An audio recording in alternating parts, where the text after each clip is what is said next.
लक्ष्मण के बिना जीवित नहीं रह सकता, क्योंकि चौथे पन में जब राम का अवतार हुआ था परीक्षित जी, तब दशरथ की उम्र 60,000 साल की थी। अब वृद्धापन में हमने पुत्रों के दर्शन किए, मैं अपने पुत्रों को नहीं दे सकता। आज दशरथ रोने लगे, कहने लगे भगवान आप हमसे सब कुछ मांग लो, घर मांग लो, दरबार मांग लो, राज मांग लो, लेकिन मेरे राम और लक्ष्मण मत मांगो। दशरथ रोकर के बोले हे भगवान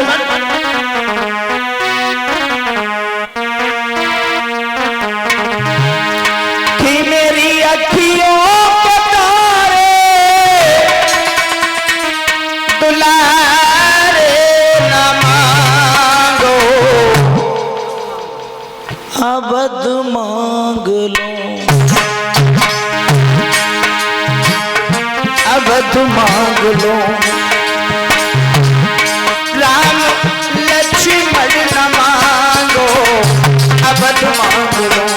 राम प्यारे न मांगो, अवध मांग लो।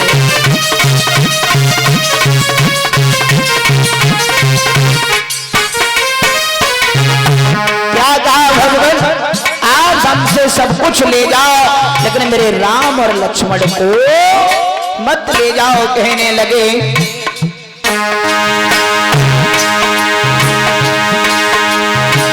ओ मेरी अखियों के तारे दुलारे न मांगो, अवध मांग लो, अवध मांग लो। राम लक्ष्मण न मांगो, अवध मांग लो।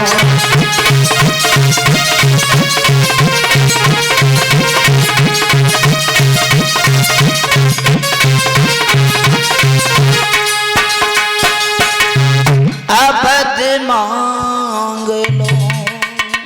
आज महाराज कहने लगे हमारे पुत्रों को मेरी आंखों से दूर मत करो।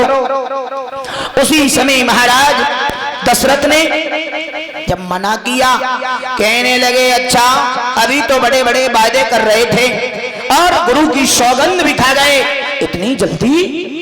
क्योंकि मैंने सुना है कि रग कुल रीत सदा चली आई, और प्राण जाए पर बचन न जाए। आज महाराज उसी समय बताया जाता है, धीरे धीरे जब नहीं माने, कहने लगे विश्वामित्र देखिए दशरथ हम आपके 2 पुत्र लेकर के जा रहे हैं, लेकिन उधर से 4 लेकर के आएंगे। धीरे धीरे जब लेकर के चले हैं, इधर महाराज बताया जाता है परीक्षित जी जब लेकर के चले, धीरे धीरे धीरे धीरे आगे पहुंचे। क्वार के महीना में कृष्ण पक्ष 9वीं को दशरथ के यहाँ पहुंचे थे, और 10वीं एकादशी को रुकने के बाद ये धीरे धीरे आगे चले। तो महाराज 10वीं को जब चले हैं तो 6 दिन में रास्ता में लग गए। जाकर के ये लोग जब वन में पहुंचे, कौन से वन में? ताड़का वन में, जहां ताड़का रहती थी। इधर महाराज तो राम ने एक स्त्री को देखा। राम ने जब एक स्त्री को देखा तो राम ने पूछा गुरुजी ये कौन है, ये स्त्री कौन है और इसका मुझे परिचय बताओ। तो विश्वामित्र बोले सुनो बेटा राम, ये स्त्री कौन है मैं तुम्हें बता रहा हूं। बताया कि कौशिक ने कही श्री राम सुनो, राक्षसी ताड़िका आती है, जिसके कारण मुनि बंदों की बेमतलब जान जाती है।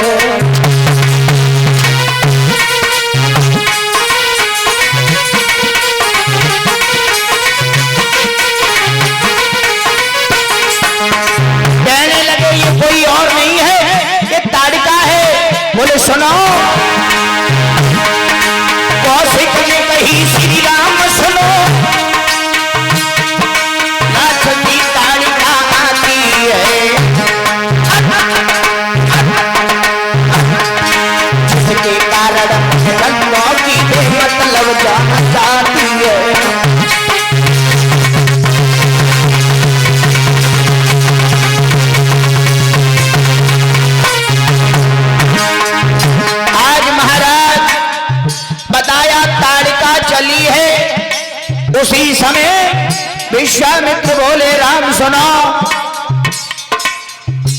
क्योंकि कहने लगे सुनो। जब विश्वामित्र की तरफ ताड़का बढ़ी, भगवान ने कहा प्रभु ये अबला है, हम अबला पर कभी भी हाथ नहीं उठाते। तो विश्वामित्र बोले सुनो, अबला सरला हो जाती है जब तिरिया चरित्र दिखाती है।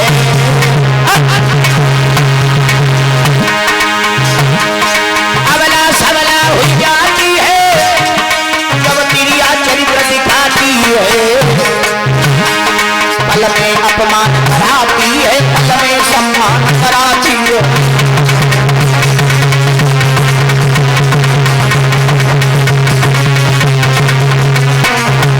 बताया महाराज, अबला सबला बन जाती है जब तिरिया चरित्र दिखाती है, और पल में सम्मान कराती है, पल में अपमान। अगर महाराज और कहने लगे सुनो, नारी में कितने रूप भरे, नारी में कितने रूप भरे, और ढके तो सरगुरमा ढक ले।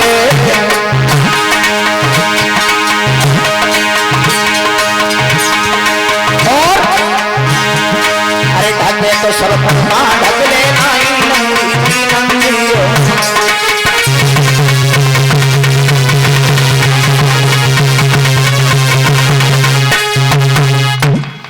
महाराज कहने लगे नारी में अनेकों रूप होते हैं। अगर माताएं चाहें महाराज तो सबका सम्मान करवा दें, और माताएं चाहें तो हमें और आपको कहीं का भी, क्योंकि महाराज बात आ गई।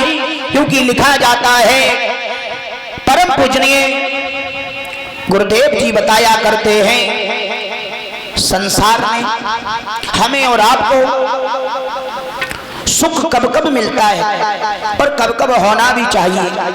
परीक्षित जी बताया जाता है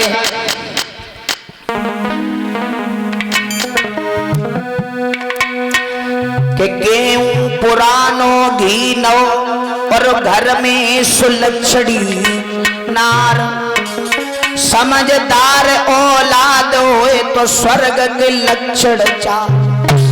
बताया जिसके घर में गेहूं पुरानो भरो, परिचित जी का टेंशन है? कोई टेंशन नहीं है। बताया गेहूं पुरानो घी नो और घर में सुलक्षणी नार, और समझदार औलाद हो तो स्वर्ग के लक्षण चा। और लिखा है नरक के लक्षण,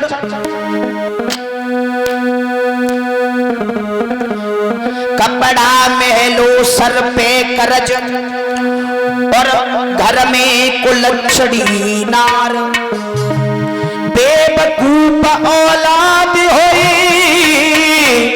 तो नरक के लक्षण चा। परिचित जी कपड़ा फटा होना चाहिए लेकिन कभी भी गंदा नहीं।